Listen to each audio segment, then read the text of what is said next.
The new 8th generation of the world-famous Pokemon game has just been announced, with the release date set for late 2019, and I am offended. Why am I offended, you might ask? Pokemon is a beloved game, and the next gen has just barely been announced. All we have is a trailer which tells us that the game will be taking place in a new Great Britain-themed region, and we have been briefly introduced to the 3 starter Pokemon. Clearly, I couldn't have possibly actually played the game, so how can I judge it and even be offended by it already? What are you, new to the internet? Everyone knows that the first person to get triggered over something is automatically the most woke. And what is more woke than getting offended by something you barely know anything about before it even comes out? A bunch of Anime News Network reviewers got extremely triggered when the first episode of the Shield Hero anime came out. And I made a video about that whole thing, so feel free to check it out while it's still up, because I'm currently fighting a false copyright claim on it and it might go down any day, link in the description.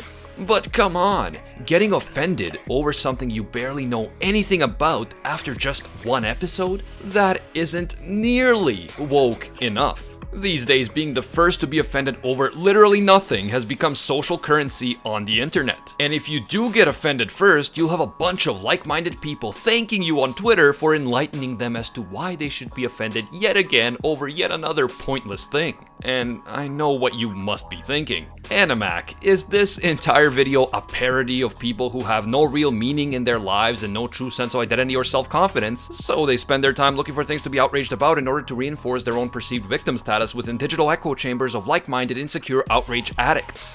Yes, it 100% is. Or you're just not woke enough to see how absolutely, totally serious and important this video is. So why should you be offended by Pokemon just like I am? Well, first of all, you ain't rapped long enough, but second of all, everyone knows that Pokemon amounts to virtual dogfighting.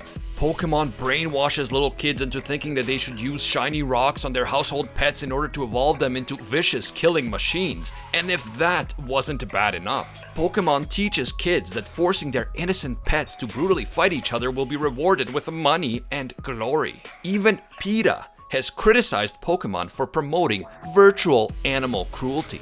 And everyone knows that PETA would never say anything hilariously stupid or moronic. So this proves that I am right, and if you disagree, you are part of the problem. Clapping is fun. But not only is Pokemon as a whole totally super mega offensive, but this new Pokemon Sword and Shield is literally the worst of all, ever. Literally. What is a sword? A dangerous, violent weapon that promotes war and killing. Every year, there are people who get hurt and die because of sword violence. I mean, probably not as many as back in the Middle Ages and stuff, but some is still one too many. And what is a shield?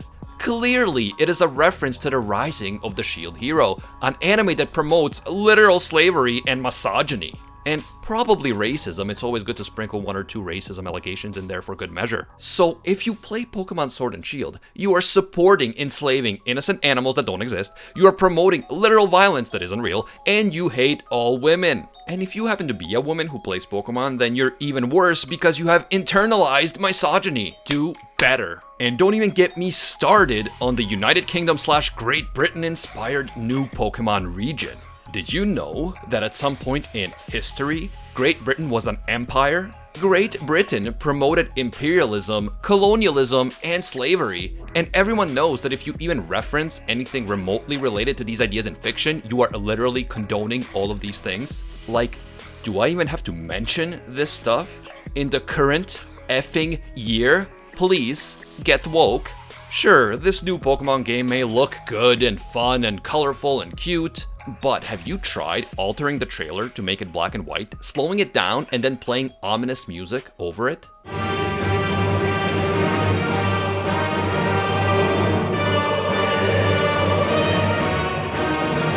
Yeah, think about it. Jar Jar Binks is a Sith Lord. And again, you might be thinking, haha, what a ridiculous video, Animac. Everyone knows that this is a parody, satire, blah blah blah blah. It's just a prank, bro. No! You are just super lucky that you have the privilege of enjoying games like Pokemon without considering the devastating implications that these horrible games have on animal rights, on gender equality, and on not promoting the expansion of British imperialism. Besides, if you think that this video is intentionally ridiculous, you're probably right, but this isn't nearly as bad as actual reality. Look at this tweet. Look at it! This is a real tweet by a real human on Twitter that actually claims that using the word waifu is racist and misogynistic. I won't show the username on screen because I don't want to be accused of cyberbullying, but take my word for it, this is a serious tweet by a real person. Imagine claiming that a word that Japanese people themselves invented and use on a regular basis as an English loanword is racist towards those same Japanese people. And then imagine claiming that using this word to describe your favorite fictional female anime character is sexist and misogynistic. And you thought that being offended over Pokemon Sword and Shield before the game even comes out is ridiculous? Please get woke. If you enjoyed this video, leave a like, subscribe, and share with all of your woke friends. If you want to help me monetize my completely unjustified outrage, then become an AnimeUproar activist and give me money on Patreon. The more money that I get on Patreon from this video, the more things I will find to be offended about on your behalf. As always, thank you so much for watching, and until next time, see ya, space vegan people kind.